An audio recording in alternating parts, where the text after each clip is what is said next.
नमस्कार मित्रांनो, स्वागत आहे आपल्या जीटीएच मराठी या युट्यूब चॅनलमध्ये. या व्हिडिओमधून आपण एनसीएमसी कार्डच्या संदर्भातली संपूर्ण माहिती तसेच काय आहे नवीन अपडेट याबद्दल संपूर्ण माहिती जाणून घेणार आहोत. तेव्हा तुम्ही जर जीटीएच मराठी या युट्यूब चॅनलवर नवीन असाल तर आता जीटीएच मराठी या युट्यूब चॅनलला सबस्क्राईब करा आणि अशीच नवनवीन अपडेट मिळवत राहा.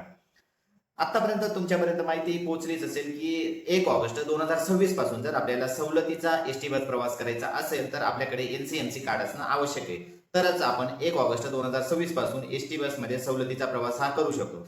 सवलतीचा प्रवास म्हणजेच काय? एसटी बसमध्ये आपल्याला भरपूर प्रकारच्या सवलती ह्या दिल्या जातात. जसं महिलांसाठी अर्ध तिकीट, 65 वर्षावरील ज्येष्ठ नागरिकांसाठी अर्ध तिकीट आणि 75 वर्षावरील ज्येष्ठ नागरिकांसाठी पूर्ण फ्री तिकीट.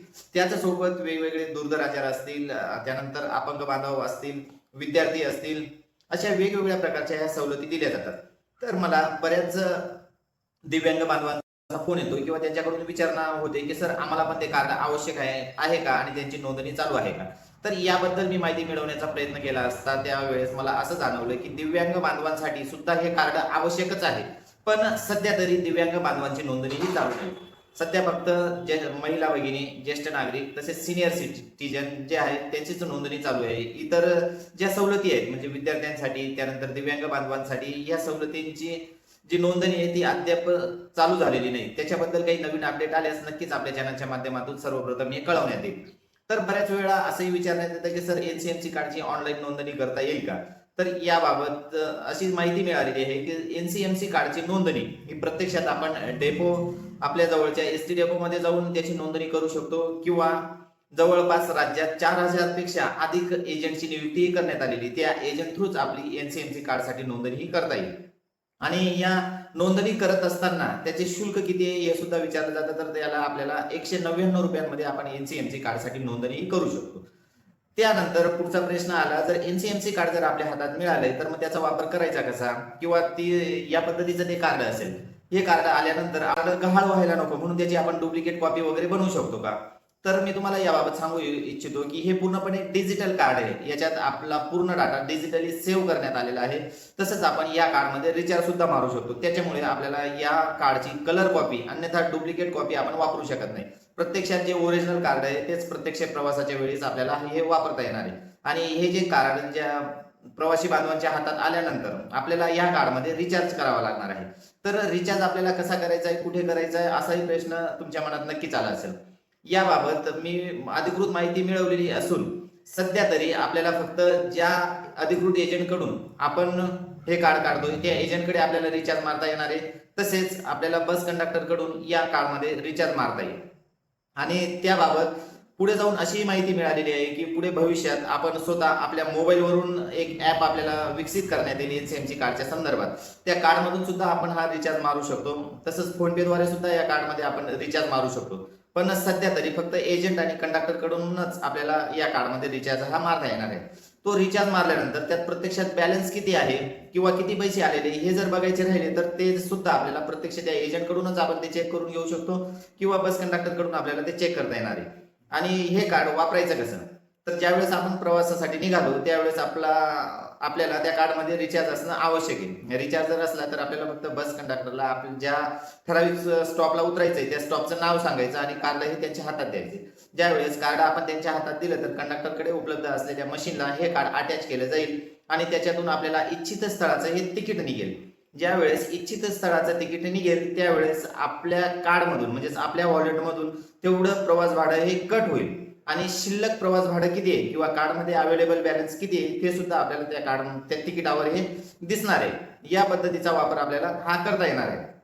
तसंच बऱ्याच जणांना अजून सुद्धा ते कार्ड काढण्यासाठी खूप सारे प्रॉब्लेम येत आहेत. म्हणजेच खूप साऱ्या व्यक्तींचे जे सिनियर सिटीजन असतील किंवा जे 10, 11, 12 वर्षाचे मुलं किंवा लेडीज असतील त्यांचे थंब येत नाही. तर थंब न आल्यामुळे त्यांना ते कार्डचं रजिस्ट्रेशन होत नाही. तर त्यासाठी दुसरी काही सुविधा आहे का जेणेकरून ते सुद्धा कार्ड काढू शकतील? तर अद्यापपर्यंत त्यांच्यासाठी कुठलीही नवीन सुविधाही आलेली नाही. म्हणजे ज्या व्यक्तींचे थंब येत नाही तर त्यांना कार्ड काढणं हे शक्य होत नाही. त्याबाबत जर नवीन काही अपडेट आली तर ती नक्कीच आपण आपल्या चॅनलच्या माध्यमातून देण्याचा प्रयत्न करणार आहोत.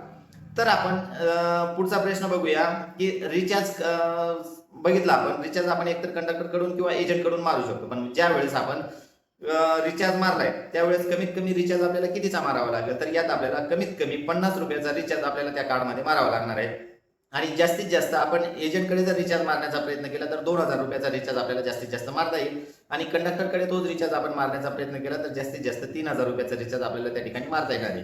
आणि ज्या वेळेस आपण एखाद्या कंडक्टर किंवा एजंट या दोघांकडून रिचार्ज मारत असताना काही फरक पडतो का किंवा कोणाकडे रिचार्ज मारलेला आपल्याला फायदेशीर असणार आहे ते पण आपण बघूया. ज्या वेळेस आपण 50 रुपयाचा रिचार्ज मारणार त्यावेळेस आपण जर समजा एजंटकडून रिचार्ज मारला 50 रुपयाचा तर त्या ठिकाणी आपल्याला कन्व्हिनियन्स फी म्हणून 10 रुपये 45 पैसे हे कट होतील. त्यानंतर ऍप्लिकेबल जीएसटी म्हणून 1 रुपये 88 पैसे कट होतील आणि म्हणजेच प्रत्यक्ष 50 रुपयाच्या रिचार्जमध्ये आपल्या कार्डमध्ये फक्त 37 रुपये 67 पैशांचा रिचार्ज हा होणार आहे आणि इतर पैसे हे आपले या पद्धतीने कट होतील. म्हणजेच आपण ज्या वेळेस कार्डमध्ये रिचार्ज मारू तर आपल्या कार्डमध्ये फक्त 37 रुपये 67 पैसे हे येणार आहे आणि तोच जर 50 रुपयाचा रिचार्ज आपण कंडक्टरकडून जर मारला तर त्या ठिकाणी आपल्याला फीज म्हणून 0.45 पैसे त्या ठिकाणी कट होतील. त्यानंतर ऍप्लिकेबल जीएसटी म्हणून 0.8 पैसे हे कट होतील आणि त्यात आपल्याला आपल्या कार्डमध्ये 49 रुपये 47 पैसे हे आपल्या कार्डमध्ये येतील. म्हणजेच ज्यावेळेस आपण एनसीएमसी कार्ड रिचार्ज करू तर त्यावेळेस आपण कंडक्टरकडे रिचार्ज मारलेला हा अधिक फायदेशीर ठरेल. त्याच पद्धतीने आपण जर 100 रुपयाचा जर रिचार्ज मारला तर त्याच्यात सुद्धा काही फरक पडतो का ती सुद्धा माहिती आपण बघूया. ज्या वेळेस आपण एजंटकडे 100 रुपयाचा रिचार्ज मारू त्यावेळेस आपल्याला कन्व्हिनियन्स फी म्हणून 10 रुपये 90 पैसे हे कट होतील. त्यानंतर ऍप्लिकेबल जीएसटी म्हणून 1 रुपये 96 पैसे हे कट होतील आणि प्रत्यक्ष आपल्या कार्डमध्ये 100 रुपयाचा रिचार्ज जर आपण एजंटकडून मारला तर 87 रुपये 14 पैसे हे आपल्या कार्डमध्ये येतील आणि तोच 100 रुपयाचा रिचार्ज जर आपण कंडक्टरकडे जर मारला तर त्यात आपल्याला फीज म्हणून 0.90 पैसे हे कट होतील. त्यानंतर ऍप्लिकेबल जीएसटी म्हणून 0.16 पैसे हे कट होतील आणि आपल्या कार्डमध्ये 98 रुपये 94 पैसे हे क्रेडिट होतील किंवा जमा होतील. या पद्धतीने याच्यात सुद्धा आपल्याला कंडक्टरकडेच रिचार्ज मारलेला हा अधिक फायदेशीर ठरणार आहे. तर या पद्धतीने आपण आपल्या कार्डमध्ये रिचार्ज करून आपण सवलतीचा प्रवास हा करू शकतो. अजून सुद्धा बरेच प्रश्न हे अनुत्तरित आहेत. म्हणजे जसे की प्रवास करत असताना दिव्यांग बांधवांना हे कार्ड कधी काढता येईल, तसेच विद्यार्थ्यांसाठी कधी काढता येईल, त्यानंतर दुर्धर आजारावरील जे सवलतधारक प्रवासी आहेत तर त्यांच्याबाबत काय आहे नवीन अपडेट, याबाबत भरपूर साऱ्या प्रश्नांची उत्तरे अजून अनुत्तरित आहेत. त्यांच्याबाबत जर नवीन काही अपडेट मिळाली तर नक्कीच आपण आपल्या चॅनलच्या माध्यमातून देण्याचा प्रयत्न करणार आहोत. आणि तुम्हाला जर या व्यतिरिक्त अजून जर एनसीएमसी कार्डच्या संदर्भात जर काही प्रश्न असतील तर ते नक्कीच आपल्या चॅनलवर विचारा. कमेंटच्या माध्यमातून आपण प्रत्येक प्रश्नाला उत्तर देण्याचा हा प्रयत्न करत असतो. अशाच नवनवीन अपडेटसाठी किंवा नवीन माहितीसाठी जीटीएस मराठी या युट्यूब चॅनलला सबस्क्राईब करा. धन्यवाद.